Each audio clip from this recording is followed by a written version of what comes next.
Voilà, je crois que le moment est venu de commencer. Donc, bonjour mesdames et messieurs et bienvenue à la démonstration du système ZOMAS, version française. Je m'appelle Candice et je travaille comme business analyst à la fondation ZOMAS et je vais vous donner un aperçu de ce que vous pouvez attendre de ce webinaire aujourd'hui. Pour commencer, je fais l'introduction et après ça, notre expert, Dr. Christophe Garot, nous présentera le système. Après la présentation, nous vous proposons une enquête d'environ 5 questions pour recueillir vos réactions. Nous passerons ensuite à la séance des questions-réponses. Vous pouvez utiliser le chat pour noter vos questions pendant la présentation. Notre équipe recueillera vos questions dans le chat. Nous y répondrons ensuite directement dans le chat ou lors de la session de questions-réponses qui suivra. D'autres membres de l'équipe sont également présents pour répondre à vos questions, notamment Monica Binder, Ulysse Huerta, Shinedu Arinze et Dennis Mahil. Bon voilà, je crois que cela couvre la partie introduction. Sur ce, je voudrais passer la parole à Christophe. C'est toujours Je suis coupé le oui. son. Oui. Voilà. Désolé, Ok. excusez-moi. Voilà, je partage mon écran. Bienvenue à tout le monde. Je suis donc Christophe Garot. Je suis sur le versant santé publique de la chose, disons, et par rapport à mes collègues qui sont plus informaticiens, pour les questions et réponses, on se répartira selon la typologie des questions, on se répartira les réponses plutôt. Donc là, vous voyez mon écran qui est la première page de la démo. C'est une des pages du site web de la Fondation SORMAS et que vous connaissez sans doute tous. J'ai vu dans la liste des participants que d'abord que plusieurs continents sont représentés. Nous avons des gens qui viennent d'Europe, d'Afrique, un collègue qui est aux États-Unis en ce moment. Et merci d'avoir pris le temps d'assister à ça. Donc, par rapport à l'audience, elle n'est pas très nombreuse, mais elle est variée. Certains découvrent le système, pour d'autres, il est déjà en place dans le pays, dans votre pays. Pour d'autres encore, c'est une étape intermédiaire, il est en cours de mise en place.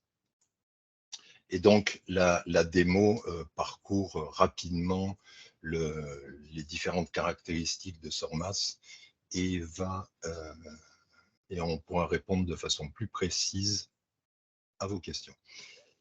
Donc, sur la première page, vous voyez évidemment le bouton rouge qui démarre la version de démo, mais je voudrais attirer votre attention sur le fait que vous pouvez rentrer dans cette démo selon un certain nombre de profils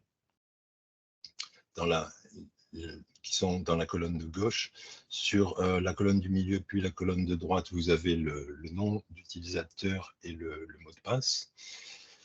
Ça, c'est parce que SORMAS, comme vous savez certainement déjà, c'est essentiellement une base de données qui est dédiée à la gestion des foyers épidémiques primitivement et qui peut être utilisée au sens large dans n'importe quel système de surveillance, y compris de routine. Donc, sans plus attendre, je clique sur cette version de démo et en principe, on va rentrer sur la page d'accueil où vous allez mettre votre nom et votre mot de passe. Là, on a affaire, comme sur la page de la Fondation SORMAS, à des noms et mots de passe génériques qui permettent d'utiliser la démonstration. Bien entendu, une fois le système installé sur votre serveur, dans votre pays, vous avez un mot de passe et un nom d'utilisateur personnalisé. Donc, je me log pour parler bien français et j'arrive sur le tableau de bord de la surveillance. Vous avez vu que tout ça, c'est en anglais. la première chose que je fais, c'est aller sur User Settings, qui va me permettre de changer la langue. Dans la version de démo, on a l'anglais, le français, l'allemand. Dans les versions, dans les autres versions, les versions de production, donc, dans vos pays, vous avez accès à beaucoup plus de langues. Voilà, je suis revenu en français. Ça a été traduit en plusieurs autres langues, pakistanais, par exemple, le plus récent, et différentes nuances d'anglais ou de français selon les localités. Je vous montre à présent ce bouton, mais auparavant, parce qu'on bascule de l'anglais et du français, et parce que c'est traduit souvent avec des petits défauts qui sont dus à des variations locales, en fait, de l'anglais ou du français. Cette partie bleue, à gauche de votre écran, ce ruban, je l'appelle le menu. Dans le menu, il y a différents modules. La partie haute va comprendre plus tard, on verra ça tout à l'heure, comprendre des onglets.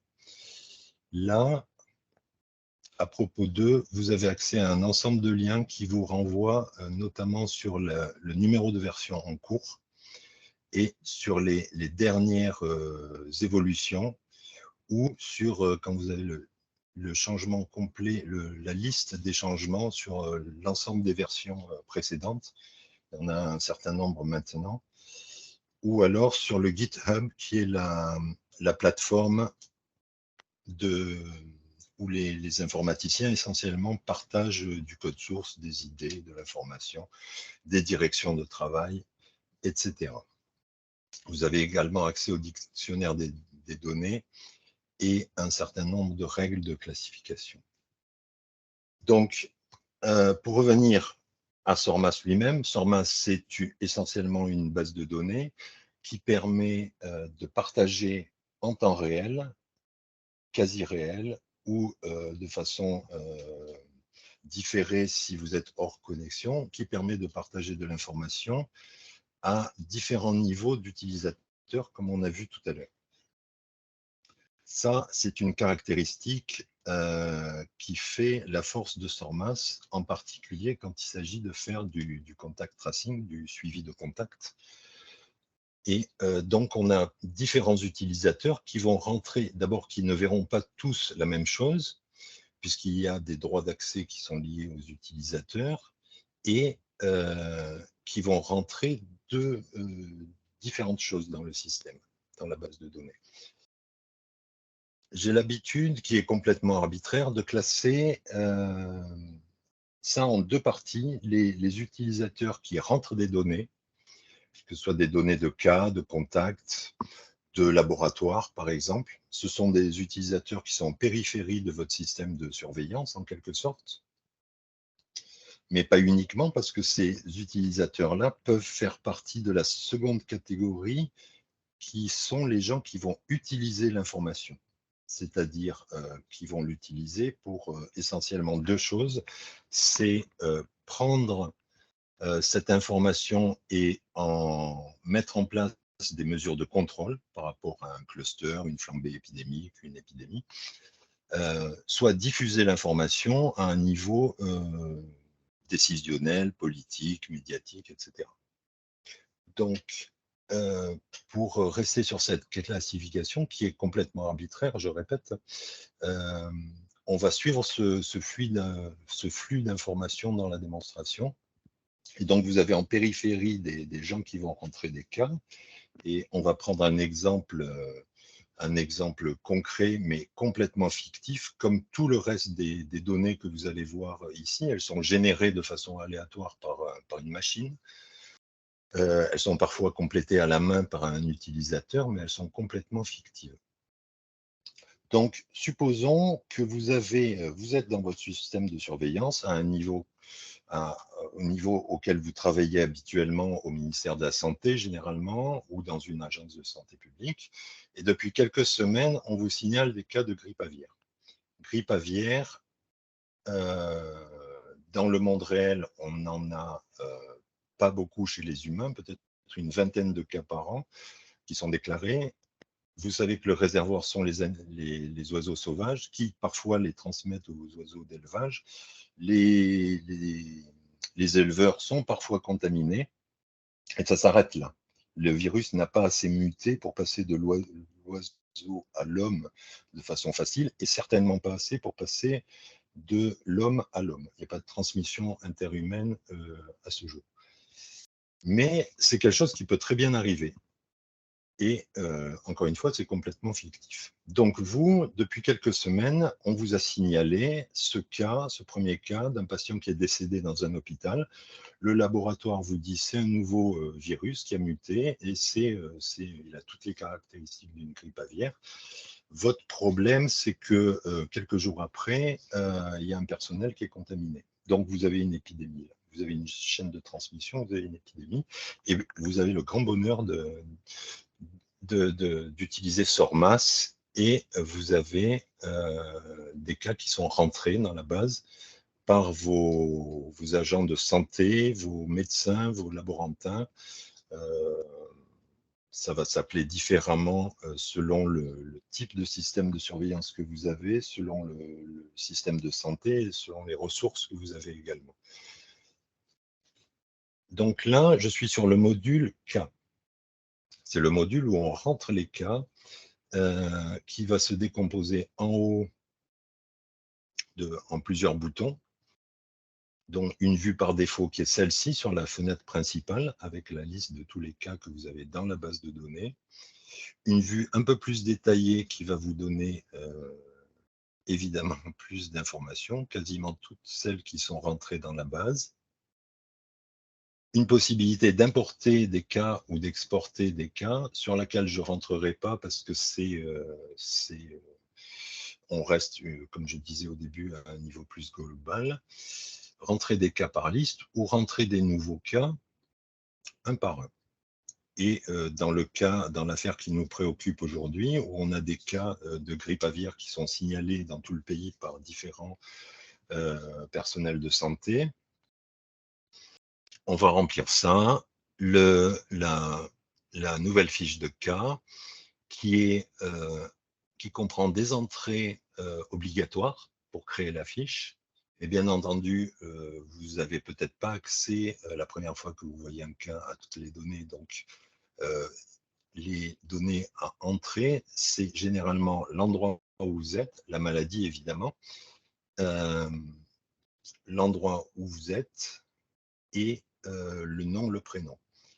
Le sexe, l'âge n'est pas nécessaire, ainsi que des données administratives, ce n'est pas nécessaire dans un premier temps, parce que vous allez pouvoir revenir et compléter par la suite.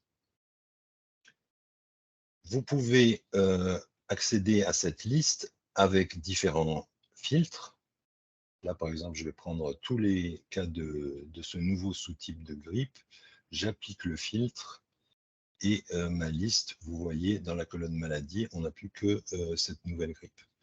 Quelques boutons d'accès rapide selon le statut de l'enquête. Et on regarde un peu plus en détail, mais rapidement, je suis désolé parce que le temps est court. Donc, j'ai cliqué sur un cas particulier qui est déjà rentré dans la base. En haut, vous voyez une série d'onglets qui permet d'ajouter des détails à votre cas et à classer par statut du cas, premièrement. Donc, il n'est pas encore classé, il est suspect, probable ou conformé, ou alors votre enquête épidémiologique a éliminé le fait que ce soit un cas. Vous avez ici un bouton d'info qui rappelle la définition de cas pour chaque maladie. Ces définitions de cas, elles sont standardisées, ce sont les définitions OMS. Elles peuvent être modifiées si vous le souhaitez, mais c'est au niveau de la couche informatique que ça se passe. Elles ne peuvent pas être modifiées ici par un administrateur du système, par exemple. Ensuite, vous avez le statut de l'enquête et un certain nombre de données sur ce cas. Dans la partie droite de votre écran, vous avez un récapitulatif des principales connexions avec les autres modules, ce qui veut dire en pratique avec les autres niveaux d'intervention et les autres, par exemple, vous avez des échantillons de laboratoire, vous avez des tâches qui sont ce que un superviseur ou un niveau hiérarchique supérieur peut demander de faire à une partie du système, et ainsi de suite.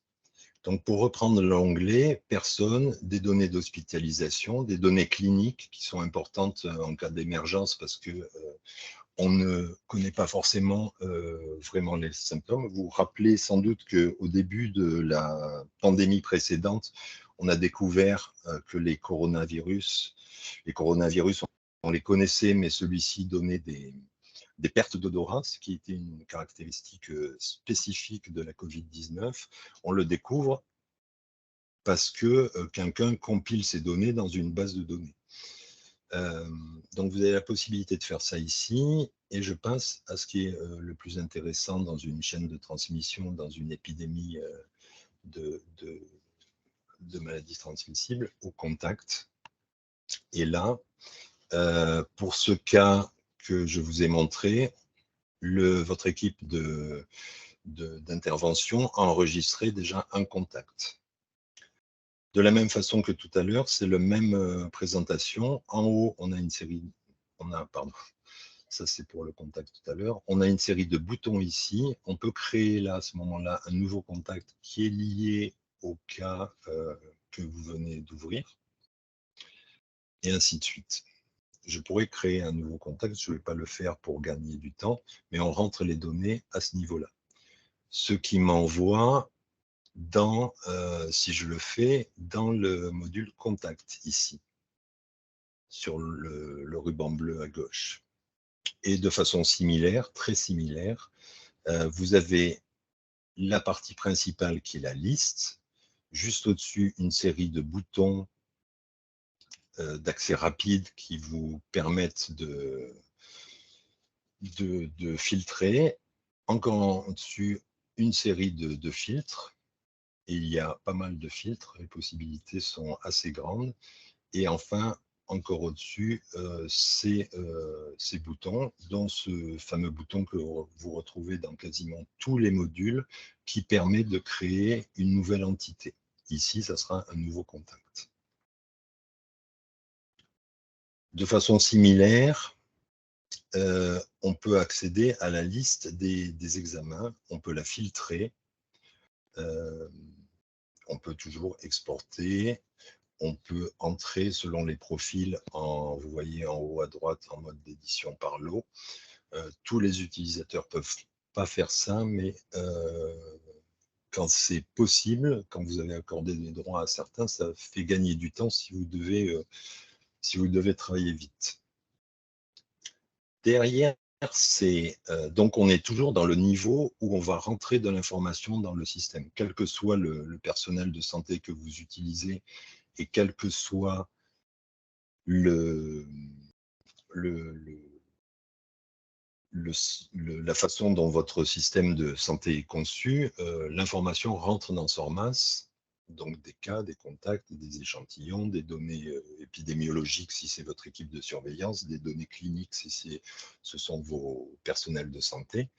Derrière tous ces cas ou contacts sont regroupés en personnes. Et ici, vous avez la liste des personnes avec toujours de la même façon la liste sur la partie centrale, toujours la possibilité de filtrer en haut. Et pourquoi vous avez des personnes? Alors, une personne, là, on parle de cas. On est en train de traiter une épidémie de grippe aviaire, disons. Vous pouvez très bien avoir eu précédemment une épidémie de monkeypox avec des gens qui sont déjà dans la base. Une personne, un individu, un être humain, il va avoir au cours de sa vie plusieurs maladies. Et s'il n'a pas de chance, il sera dans votre base parce qu'il aura eu plusieurs maladies contagieuses. De la même façon, il peut être sujet à une maladie et être contact, s'il n'a vraiment pas de chance, pour une autre maladie. Donc, ces quelques modules que je vous ai présentés rapidement, ce sont les modules qui permettent d'entrer de l'information dans le système. Et après, on a un module, une série de modules intermédiaires, les tâches, par exemple, que je vous montre maintenant, qui sont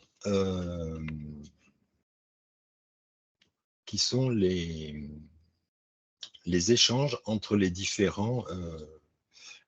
différentes personnes qui participent, qui ont accès à la base de données. Alors, supposons que vous soyez à un niveau provincial ou régional ou national, vous avez l'information qui arrive, vous allez envoyer des tâches, par exemple, soit d'enquête, soit de contrôle de l'épidémie, et vous avez les listes des tâches qui apparaissent dans ce module. C'est intéressant également, ça je ne vous le présente pas du tout ici, évidemment, parce que je n'ai qu'un PC, parce que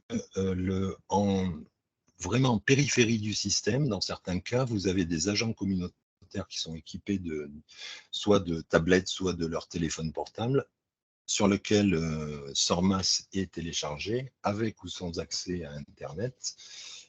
Ils vont rentrer de l'information là-dedans. La présentation est un peu différente de la présentation de SORMAS qu'on voit sur le PC, mais le principe est le même. Et ce qui sous-tend tout ça, c'est la possibilité de communiquer entre les différents échelons du système de santé ou de surveillance. Un agent, par exemple, communautaire qui est vraiment en périphérie, en brousse, mettons, ça se voit pas tellement en Europe, évidemment, mais il va, par exemple, sur ce bouton d'accès rapide, voir toutes ces tâches. Alors moi, je suis logué en tant qu'administrateur, j'ai pas beaucoup de tâches d'ordre soit de surveillance, soit d'enquête. Je peux avoir des tâches générales, ce qui est le cas ici. Et enfin, l'autre module, qui est un module dont l'utilisation est très variable d'un pays à l'autre, c'est le module événements. Et là encore, vous avez les boutons en haut, notamment pour créer le nouvel événement, pour voir les différents, on peut définir différents sous-types d'événements, on peut les grouper. La rangée de la ligne de filtres et la ligne de boutons rapides. Les événements, classiquement, enfin au sens épidémiologique du mot, on va les décomposer en signal, c'est-à-dire quand l'information arrive, elle est transmise pas forcément par le système de santé d'ailleurs, hein, ça peut être les médias, ça peut être un chef de village, ça peut être un représentant d'un syndicat, mettons. C'est de l'information qui arrive et que vous allez traiter, vous, parce que vous êtes en charge de la surveillance épidémiologique, et vous allez dire, parce que c'est vous l'expert, vous allez dire c'est ou non un événement, c'est ou non porteur d'un risque de santé publique. Alors, on prend un événement. Je pourrais les filtrer par maladie, par exemple, hein. Sur l'événement, donc vous avez cette catégorisation dont je vous parlais, soit en signal, soit en événement, une fois que vous avez validé un risque, soit en dépistage. Par exemple, votre dernier patient qui a la grippe aviaire, il a été 3 jours avant il a été invité à un mariage. C'était sa période de contagion. Il n'était pas encore symptomatique. Et vous avez créé un événement mariage. Dans cet événement mariage, vu la mortalité de cet épisode de grippe, vous allez dire il faut dépister les gens pour les prendre en charge avant qu'ils soient malades. Donc vous créez un sous-type d'événement qui sera le dépistage, un cluster quand les cas sont confirmés, ou alors vous abandonnez l'événement, vous passez du signal, c'est-à-dire vous avez l'information, vous l'avez traitée, et vous avez décidé qu'il n'y avait pas de risque de santé publique. La source de l'information, la date et tout ça, Et là, vous allez d'une part titrer l'événement, ce qui est assez difficile parce qu'après, quand vous avez une grande liste, il faut bien choisir la façon dont vous mettez les titres. Et ensuite, un champ libre où vous avez les descriptions. Après, vous pouvez, sur la partie droite, affecter à des gens dans votre système de surveillance des tâches. Par exemple, aller enquêter, par exemple, aller faire en sorte que les gens soient isolés, etc. Dans le cas de la grippe aviaire, si c'est quelque chose qui est transmis par un vecteur, d'aller faire une démoustication ou une intervention plus environnementale. Donc, je vous disais qu'il est utilisé de façon différente en Allemagne, et là où ça a beaucoup évolué, c'est qu'on a lié les événements, on les a hiérarchisés. Il y en a de catégories supérieures et d'autres de catégories inférieures. Pour illustrer ça, par exemple, si on reprend l'exemple du mariage, vous avez des gens qui sont à risque, c'est un gros mariage, les gens se sont rapprochés par petits groupes. Il y a un cas qui est venu en bus avec l'ensemble des gens du bus, qui devient un sous-événement de ces événements. Voilà, ça c'est la hiérarchisation rapidement des événements. Et enfin, parce que je crois que le temps m'est compté, ce qui fait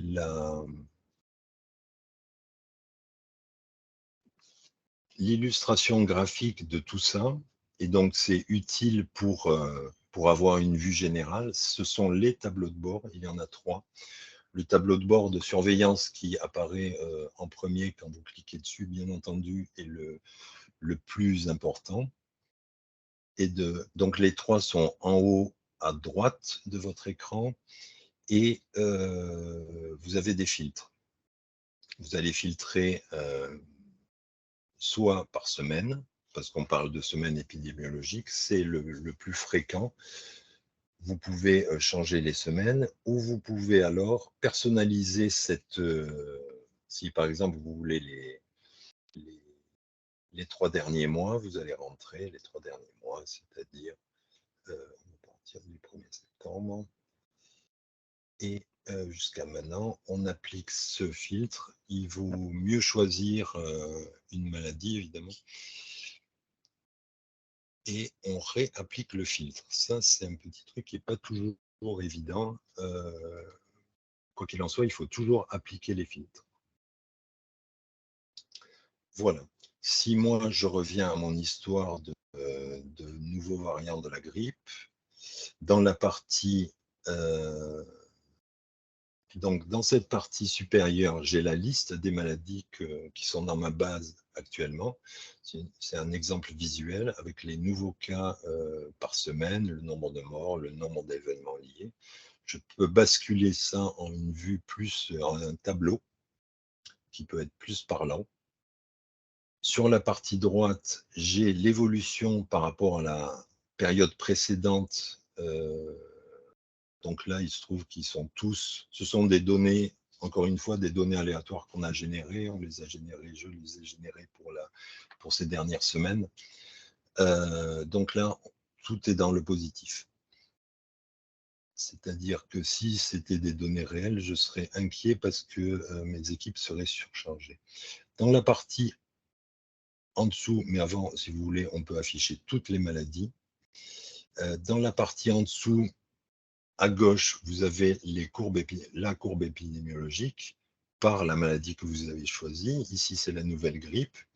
Le nombre de nouveaux cas, un certain nombre d'informations d'intérêt épidémiologique, et puis une représentation graphique de ce que vous avez dans la base de données, que vous pouvez modifier soit par jour, par semaine ou par mois. Mettons par mois, disons. Que vous pouvez également modifier par statut. Et en passant la souris dessus, vous avez par exemple 17 cas qui ne sont pas encore classés, alors que vous avez 21 cas confirmés, ou alors par état de santé, c'est-à-dire décédé ou vivant, ou encore inconnu. Enfin, sur la partie droite, en bas à droite, vous avez une cartographie Alors, ce sont des plugins, c'est en open source comme Sormas. Ça se module. Je n'en sais pas plus là-dessus, c'est pas du tout ma partie. En tout cas, c'est très agréable graphiquement d'avoir une représentation de ce qui se passe. Et donc là, encore une fois, c'est une grippe aviaire, ce sont des cas fictifs, c'est Brunswick, là où la plupart de mes collègues travaillent, mais je tiens à les rassurer. On peut modifier le type de couche qu'on va ajouter dessus. On peut agrandir.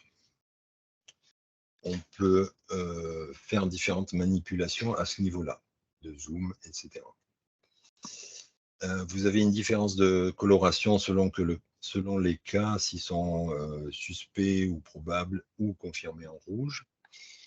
Et c'est à peu près tout pour ce tableau de bord qui présente de façon synthétique l'ensemble des données intéressantes que vous avez rentrées dans les différents modules.